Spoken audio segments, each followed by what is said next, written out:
we're back. The fifth Q&A. We have some really good questions this week. First question, should I eat less on rest days? They're implying as compared to training days. You can, but you definitely don't have to. This is a personal preference thing.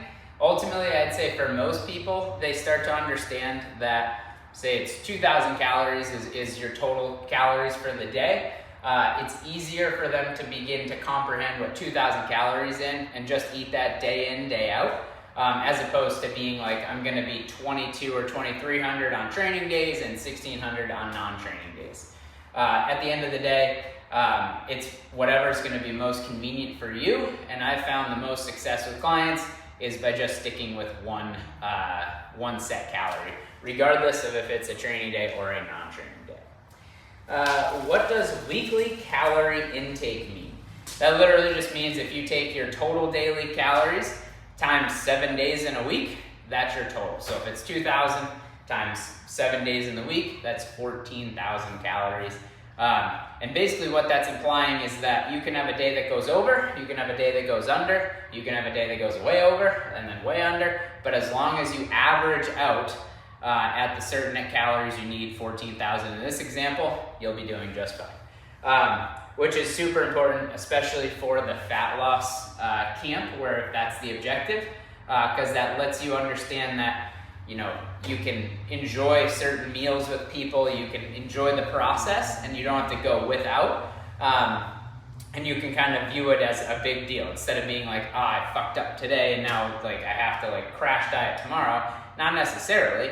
You can have a Friday that's a little aggressive, and you go 700, 1,000 calories over, and then you just know that over the next couple days you got to be in a slight deficit under what would be normal, and you'll average out just fine by the end of the week and still be losing fat. What is counting calories and what is counting macros? Pretty much one and the same deal. Counting calories is literally just adding up the food intakes that you have for a total calorie regardless of what the macros are. Macros are protein, carbs, and fats, macronutrients. And to that point, in order to count calories, you're essentially counting macros. It's just when your macros, you're looking at how much protein are you taking in, how many carbs are you taking in, how many fats. If you add all those up, there's your total calories anyways. A French trainer said to stop eating fruit because of its sugar content. Find a new trainer.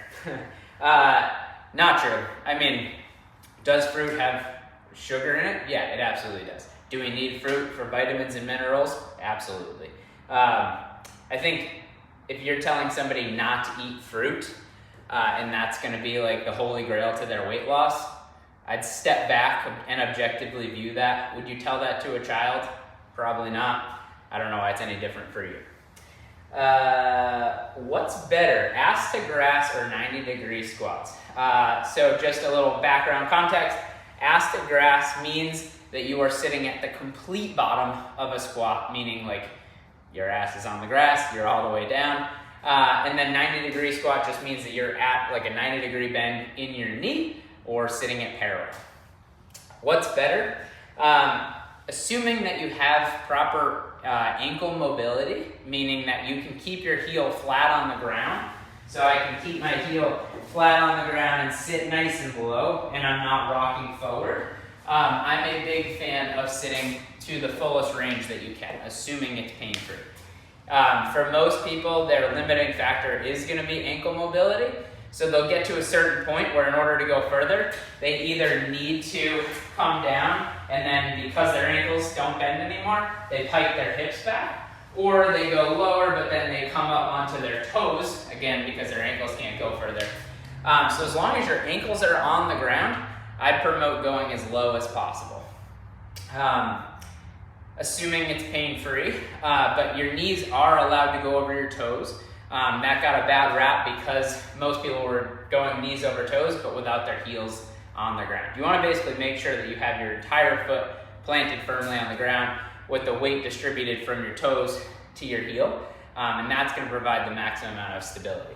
One more point, regaining mobility is way, way harder than maintaining the mobility you already have.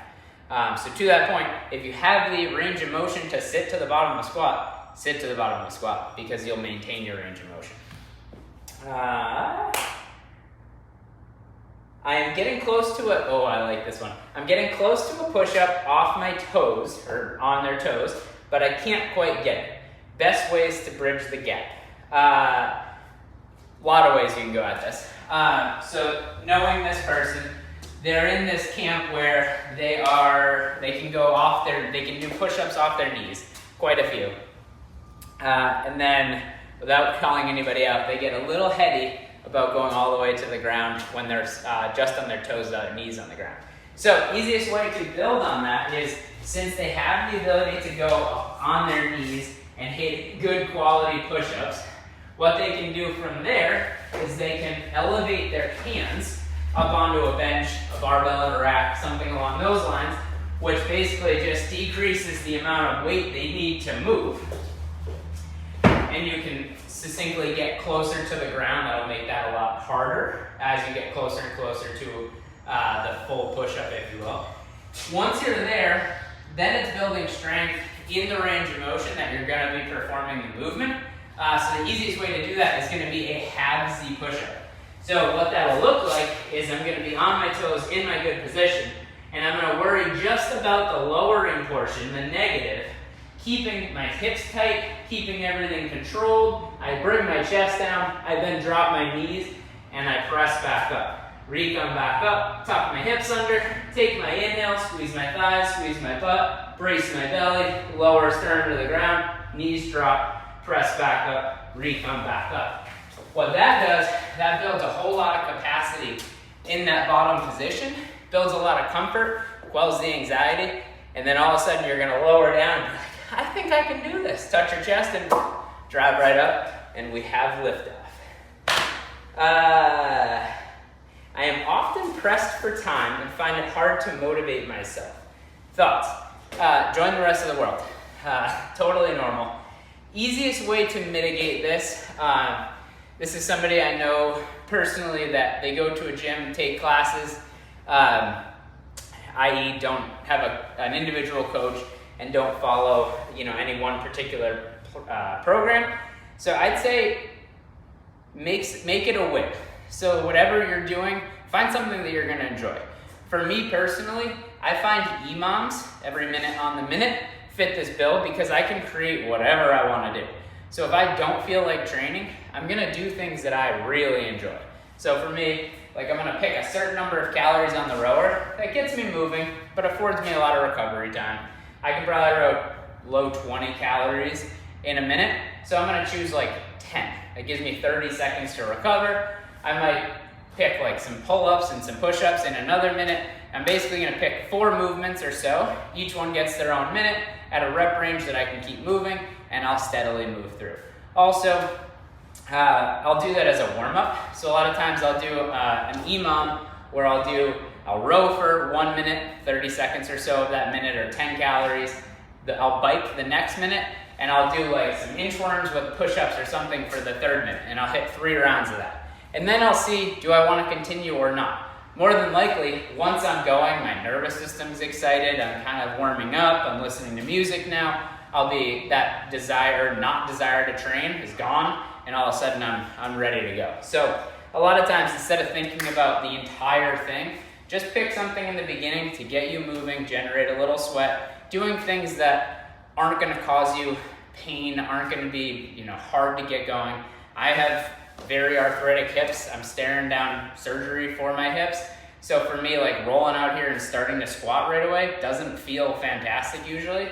So doing the cardio stuff gets me warm, gets me excited, and then all of a sudden, then I can squat, then I'm good to go. So set yourself up for a win. How can I tell if I'm hungry or just bored? What are your thoughts? The apple test. Simplest way to decide if you are hungry or just bored is, would you eat an apple? Yes or no? If you eat an apple, you're probably hungry. If you're like, apple doesn't taste good or doesn't sound good, you're bored. And apple can be substituted for anything there. I have a hard time being consistent with catching wall balls. I don't know where to stand for this. Good question. So as you set up for the wall balls, basically, let's see, you want to make sure that, as you stand, if I'm standing up, I want to have my arm fully extended and my palm flat on the wall. That way, as I come up from my squat, I toss that up. The ball just needs to barely skim the wall and come right back to me. If you're too far away, now you got to spend energy getting it to the wall, and it's got to rebound back to you, plus it takes more time. If you're too close, it's going to be landing kind of on your head, and that's inefficient because then you're arching your back, trying to maintain stability to keep that alive. So the straight arm, palm on the wall is a good one. What's the difference between American kettlebell swings and Russian kettlebell swings? Basically where the kettlebell ends height-wise. So Russian swing is going to come to eye level or shoulder height. So as I'm coming here, I'm squeezing thighs, squeezing butt, so my arms parallel the ground. These would be Russian swings. American swings are going straight up overhead as I'm here. Personally, I way prefer Russian swings, a lot safer. The whole point of swings too is to generate maximum force on hip extension. The height of the bell doesn't matter for that because you can put some downward force on it anyways. So as it's coming up, pull down.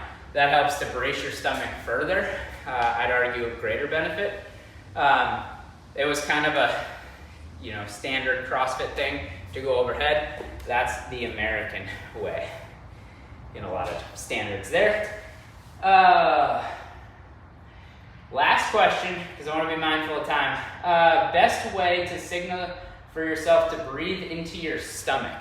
Really good question. Take a long phone charger, take a jump rope, take a band. This can be done at rest. Actually, it's probably better to do at rest to begin, and wrap it around you. And then what you're going to do is you'll hold one end in each hand, cinch it a little bit. You're not cutting off anything, just a little bit. Now, as you take an inhale, I want my hands to come together. Naturally, the band's expanding. As I exhale, my hands can pull apart. And what that's doing is that's signaling for me to breathe lower through my abdomen, through my sides, through my low back, as opposed to taking a big breath and just moving my upper body, right? So my primary breathing muscles are my diaphragm, which is everything essentially down here. Secondary muscles are going to be everything that's going to be shrugging my shoulders. So if you can teach yourself with something like this, neurologically, meaning basically like if you put your fingers here, you can get the sense of am I breathing there or not? And you can teach yourself to repattern that, which will make you way more efficient. It also signifies to your parasympathetic, your calming sense, that it's okay to be working, which we want, because that means you have the ability to have a greater range going from a little more subdued to really fight or flight, and then back down. The person that can recover faster and come back down is going to be a significantly better athlete. They're going to cognitively think a lot clearer, much faster than anybody else. So that's a great way to do that. We have a couple more questions, but I'm going to save them for next time so this doesn't get too long. Thanks, guys.